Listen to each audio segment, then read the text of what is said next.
when you're out of balance, um, things can shift very quickly. It can Mm. happen very quickly. And so it wouldn't surprise me if it went from, everything's normal, everything's fine to like, oh, fuck, not okay. Yeah. Um, and, and I think the coffee crisis kind of has, potential to sneak up on us like that too, and to kind of Mm. move much quicker and have more impact than what we see. This episode is proudly brought to you by Mapper Forward's workshop. It's time to become a coffee consultant. Learn how to diversify your revenue streams and create freedom from your day job while saying goodbye to that alarm clock forever by becoming a consultant within the coffee industry or directly to consumers who have shifted towards home brewing and home roasting.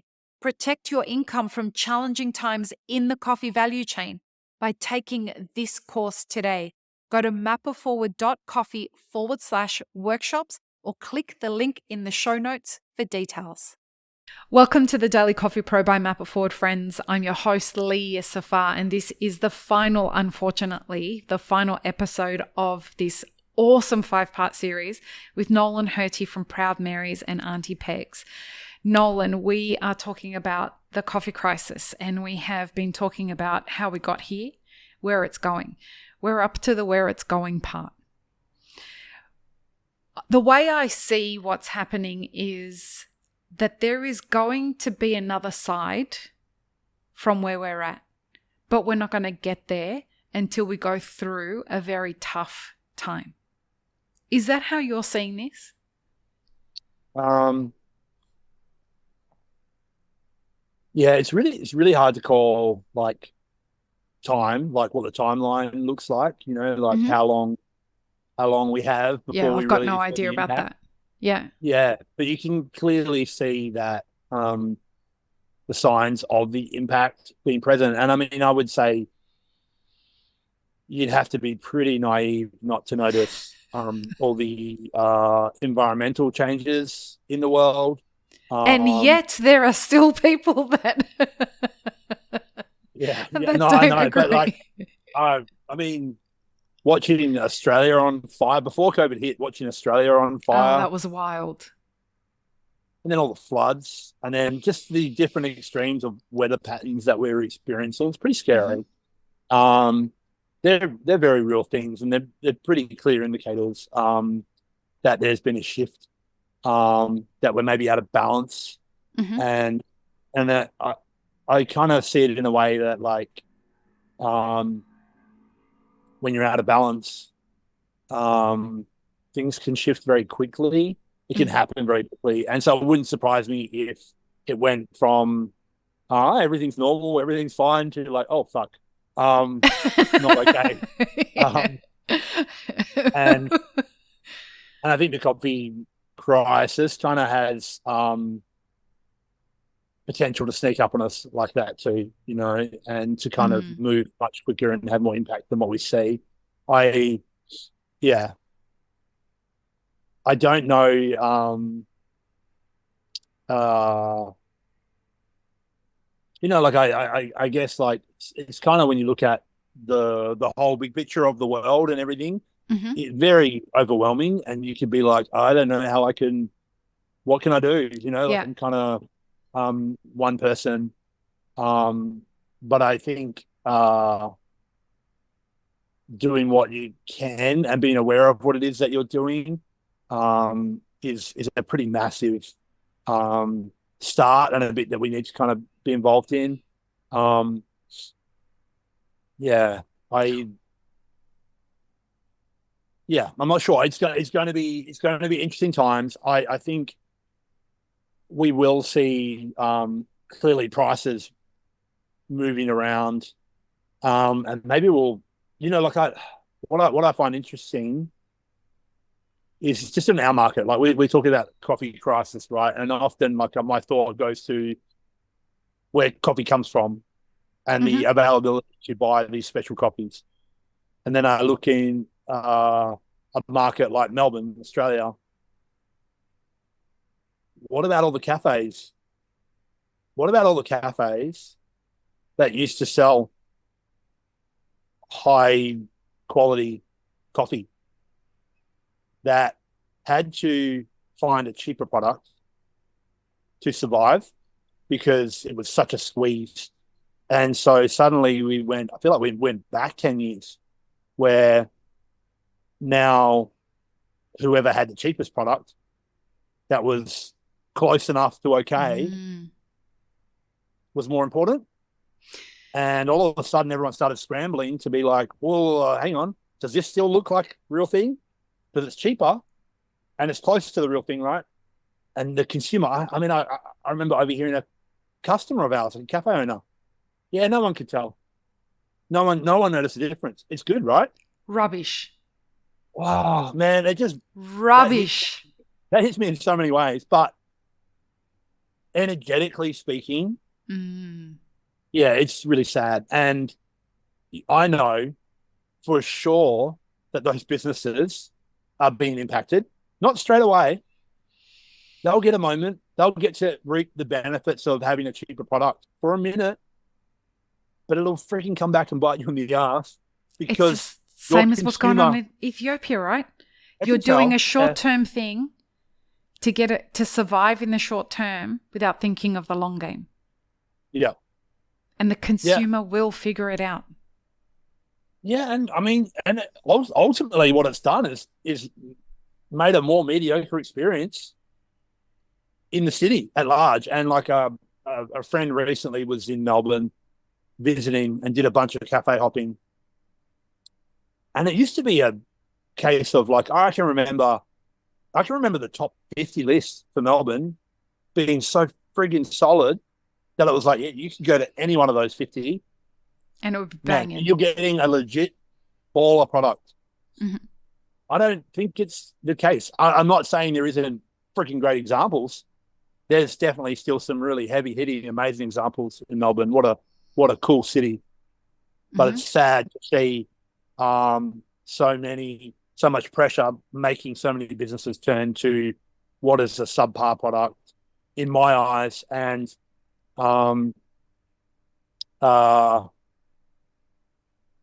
making a less of an exciting experience for the consumer. And so, yeah, like that for that example, I'm kind of excited about too, because it's going to create opportunities for real things. It's going to create opportunities for the shiny beacon of fucking quality that it is that we're after and we do anyway. And it might take a minute. You know, we have to kind of hold on for the ride a little bit and make sure we ride it out. And really part of it, Lee, honestly, like a part of us navigating this problem is being fucking bold enough and courageous enough to stand behind a price rise, not a price drop. You know, we need to kind of push up and out. And that goes to that's a hard pill for business owners to swallow when the consumer is so jacked right now. You know, the consumer is figuring out how to pay for childcare and how to pay for gas and how to pay for, you know, a loaf of bread that used to cost $8 and now it costs $10, right? Yeah. And their coffee is their luxury item because everything else is a necessity. And so when they are presented with the opportunity to buy a coffee, do they go to the place where they know the coffee is going to be good, but it's going to be pricier? Or do they go to the place where I can't really afford it and I got to pay for, I got to go to an alternative? What do you have to say to those business owners that are trying to capture their audience so that they don't run off to other places? Because they are looking to you, Nolan, as one of the people for wisdom in like, how the fuck do I navigate this? I can't keep my prices where they are. I either have to increase my prices Yeah. No, or for I sure. have to buy, I have to cut it out of my cogs, right? That's why I guess I'm saying you really need to be bold and courageous, and you need to pick your lane. Mm, And it's scary as hell. And I can remember thinking, um, oh, what if we all do it together? Like being too scared to do it on my own. yeah. I might lose everything. But like, what are you losing? Like, what do you lose when you don't love what you stand behind? When you start doing things that you no longer are meaningful to you, you've already fucking lost. 100%. And so, like, I'm like, you know what? I either would give up and walk out, or I'm going to continue what I fucking believe believe in, continue to do that, and I'm going to charge accordingly to make it sustainable for us to do it. And you get to choose. And I don't have to judge you for it. You can make up your own mind on what you like or not. But I feel good about what I am standing behind, and so I'm okay. And that to me translates, and it has appeal, and it energetically has a spark. And I think you mentioned the zombie kind of. The zombie businesses? I think that they're the ones that things are coming out of the freezer. Things are no longer like Yeah. done with fucking love. They're no longer like going to a higher level. They're no longer like pushing. It's like giving up. And if you're giving up, man, maybe get the fuck out. Take the opportunity. And I'm going to Yes, mention while this you yet can. again. Yeah. Mapper Forward offers a free service for businesses who want to close with dignity and don't know how to do it. They're worried about managing the messaging or worried about the market thinking that they're failing. I do this as a community service to our industry. If you wanted to close with dignity and don't know how to do it, call me. Get in contact with us and I will consult in my own personal time away from all of my other clients to do this for free so that we can help you figure out how to do this quickly. Because the rest of the health of our industry is dependent on this. We need to help you close, not because we want you to close. We want you to have viable businesses. We need as many people as possible to have viable businesses. That's not the situation that we've got right now. We have too many people pretending to have viable businesses that are kind of taxing the rest of the system. And it doesn't feel, first of all, it doesn't feel safe. It's creating a lot of uncertainty in the market. And it's not real. And consumers are getting very confused. It is to be fair, it is a very challenging market, and it's a very challenging situation. And that's why you use the word crisis, I guess, Lee, because it really is. And but from on many different levels and in many different parts, but it doesn't mean there isn't a path, and it doesn't mean there isn't a way to navigate it. It also doesn't mean it's comfortable. Sometimes, like, the path is really, really uncomfortable. But yeah, I think it always, like, this topic for me, it always stems back to like why are you here? Like, why you doing what you do? And anytime someone is kind of like, hey, this idea for a business, this concept, what do you think? I'm like, oh, cool, but like, why this? Like, because the more we can understand what it is that gets us up out of bed and gets us going, what we're offering, the more value we have to add to that whole proposition, and life is too hard to do stuff just to be like a non-player character, right? Like, sure. Life is too much of a grind if you want to be a passive participant. Mm-hmm. If you don't have a spark that is feeding the reason of, like, what problems are you solving with the thing that you're doing? Yeah. You're not doing the right thing. Yeah. in my opinion. I have another question for you. Yeah. Yeah. And this is actually from Nasser. Again, shout out to Nasser from Cartel Coffee Roasters. And his question is around, do you see a light at the end of the tunnel? I think that we've answered that. But if not, do you think we're capable of leading to a more sustainable future? I actually don't think we have a choice for that. Tell me what you mean by that. Why do you think we don't have a choice? I think we need to move to a sustainable future. I don't Mm-hmm. think there'll be options. I think if we've already used up like most of what we've got.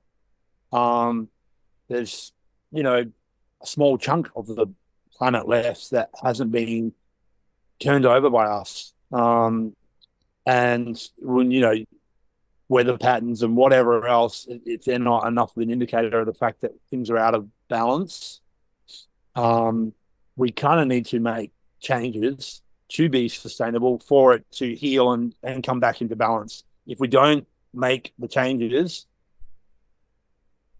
that it'll make them for us is what I I agree. guess I'm saying by that. Yeah. And um,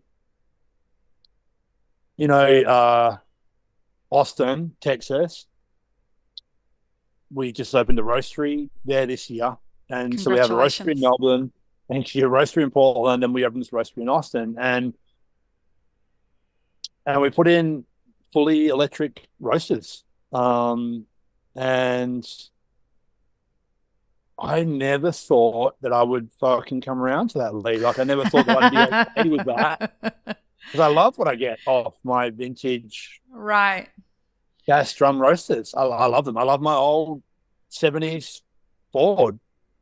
Never thought I would be driving a brand new electric vehicle. It's not. It's Right. not really had not been on my Your radar. jam. That's something Yeah. yeah, my jam. But I like that where the opportunities of that path goes, and Mm. the biggest impact in our industry on the planet right now is burning gas. It's not something we get back, and we all kind of have to do it to roast coffee. And I know there's a lot of people that get really upset around, well, I need to do that. And maybe so. Maybe you do. Maybe that is the way, and maybe I'll be wrong and go back to roasting gas. But I'm gonna have a red hot crack at Yeah. trying to find other ways to do it. Well, And I have a go friend ahead. here in Portland that they run Pickathon, a really amazing Okay. festival of thousands of people, a music festival that last year ran the whole festival. Uh, Toyota and Lexus.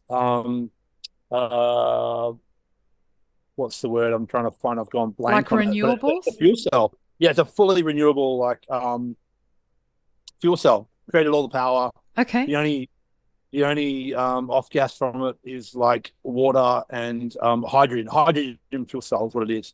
Okay. Um, and so while we haven't fully solved for electric being fully sustainable and healthy for the planet yet, I think it'll happen, and I think there will be a time where we kind of get better at creating electricity in a more meaningful way. And so that's super interesting. I like that. Um, there's going to be opportunities for us to explore different paths, and one thing that's happening also in our industry is automation. Right, we Yes. we are losing jobs to robots, left, right, and center. Like we talked about before, the phone being saying that I can get whatever I want. Man, coffee just not. I get a free pass from that. We are able to make really amazing coffees in an automated format. I'm able to roast coffee really, really well off a Mm. profile that I've set that I've worked really hard on, and it can repeat it for me. I'm able to use equipment to brew me a coffee now, also consistently really well. And so what I what I like is we're going to be able to get things technically correct and make it more accessible, far easier. The entry level, the barrier is lower.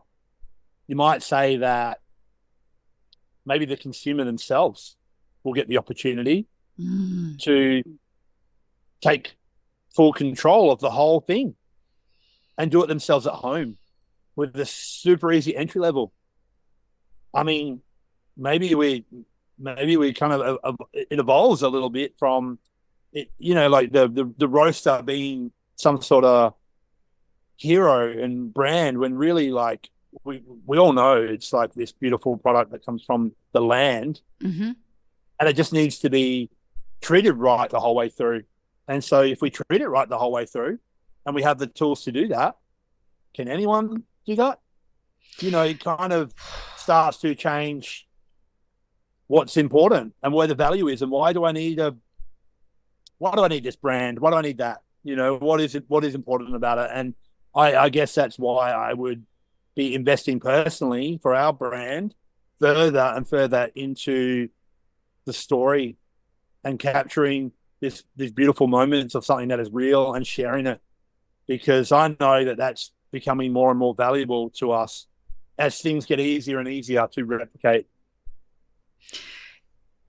There are young entrepreneurs or people who aspire to be entrepreneurs that the industry is very different than when we started in the industry, right? It was a very young industry. We got to be a part of shaping this industry. They are in an industry that's quite saturated and is at a new precipice, which offers them with brand new opportunity. What do you have to say to those people? Yeah, again, I mean, I find it kind of humorous and funny that we're like, oh, we're saturated, and we are, but we end up being saturated with all the same freaking thing. It's with a whole bunch of shit. Often, or at least it's like the exact same offering. And I kind of scratch my head on like, well, can't someone just be themselves? Can't we just kind of like claim what it is that makes you you? Because often it's those little differences that make you stick out from the rest. And that when it's saturated with the same model, now you've got this opportunity to be different and unique. And so I kind of like it would encourage young entrepreneurs to know themselves better and better and better. And I think that is the wisdom that comes from aging and getting older, is getting to know yourself on a deeper level and being sure about yourself, as opposed to when you're younger, you really want to fit in and you really want to make sure that you're okay in the room. And often we chase other people to be good like they are in our minds, because we're not feeling confident in ourselves. And so the more we can get to know ourselves, the more confident you can be in yourself, the more you can just put yourself out there for who you are, stand behind it, and do something fucking real, as opposed to trying to be like someone else. Just be yourself and be good at it,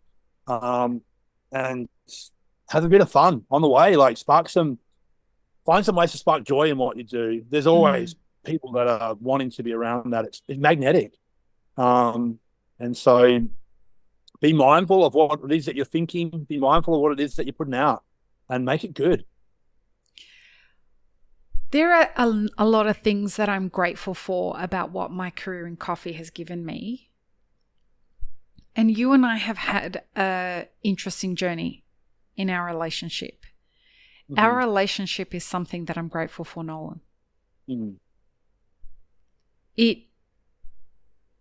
It gives me a lot of hope when two entrepreneurs like you and I have been through some challenging times and some conflict with each other, to be able to get to a point where I can sit here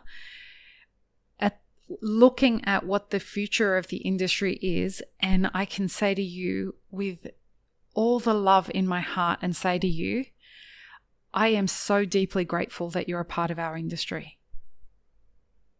So thank you. Thank you for how you are inspiring with your leadership, the people that have the honor of working around you, but also the next generation of people who aspire to be like you. Because business is going to teach you everything you never fucking wanted to know about yourself. Yeah.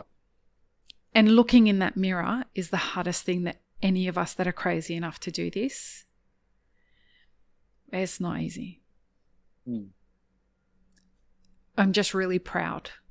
Yeah, thank you. So thank you. Really thank you for everything. Yeah, thank you. I mean, we are, as hard as it is and as challenging as it is, it's such a beautiful thing, and it's a real blessing to be in coffee. It's a real blessing to be part of it. And there's so many beautiful people that are like family on the way and get to meet. And so, yeah, it's really special. And that is the special. It's the profit, right?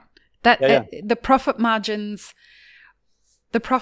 in coffee are majority not measured in financial gains. Totally. Yeah. No, for sure. I think also business, it's pretty challenging place to stay true to word. To what you feels right. We're challenged constantly.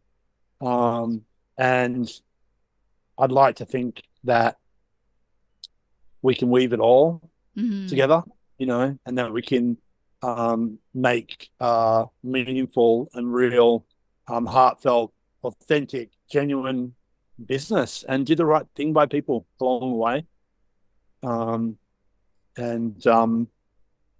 It's super challenging. It's super challenging just to run a business, but let alone try to do it right. We are faced with many obstacles, and it's no surprise. And I don't think there's any judgment on those people that have had to cut corners, because I'm not surprised. No. It's pretty hard to make it go. But when you're challenged and you're pushed into the corner, I do think you kind of need to be really sure about what it is that you want and stand up and rise up for it. We're still here and we're still going. And I think you're right. There will be there's a path and there's a journey ahead. And it may not be super easy. But it'll change, it'll move, and we'll move through it, and something good comes from that, and I do, when I reflect about positive changes or like good things that come in your life, they tend to follow a really hard shift or a really hard wake up or a really hard kind of grind. You've got to earn them, right? And that's there for a reason. Yeah. It's there for a shift. It's time for a change, Yeah. And so it's okay, but hold on, and get ready for it. Yeah. Word. This is going to be a defining time in our industry. And I just want to encourage everybody to find the path that they're going to play in that. And like Nolan said, hold on, because the words of wisdom that he spoke in this series are going to prove to be true. I mean, you can already tell it's the way that everything is moving. People who listen to this podcast regularly already know that. If you're not somebody who listens to this podcast regularly, I would encourage you to look back at some of the episodes recently and try and link up a lot of the reasons of why we're talking about this crisis. It is not something that is pretend. It is not something that we are going to be able to avoid. We're already in it. We're too far into it to reverse course. And I think it's going to be a great thing for our industry, but it's going to be fucking hard. So having said that, Nolan, First of all, where can people go and grab a delicious coffee at your stores? Well, I mean, we're a little bit spread out, Collingwood and Melbourne, Portland, Oregon. If you're in the US, come see us in Portland. Got a really cool crew in Portland. We love it here. And then more recently, Austin, Texas. Nice. And then and you'll find us online. We're happy to ship stuff around to give you those memorable experiences at home as well. But yeah, come see us and Perfect. come say hi. And yeah, if you're watching this and you've enjoyed it, please let us know. It's really cool to have the opportunity to speak on this podcast and to spend some time with you, Lee. So Likewise, mate. much And I really appreciated. appreciate it. Thank you very much. Will you do us the honor by signing us off for this Yeah, series? thanks again, everyone. Peace, love, and peanut butter. Have Yeah, an amazing rest of your day, everyone. Bye. see you guys.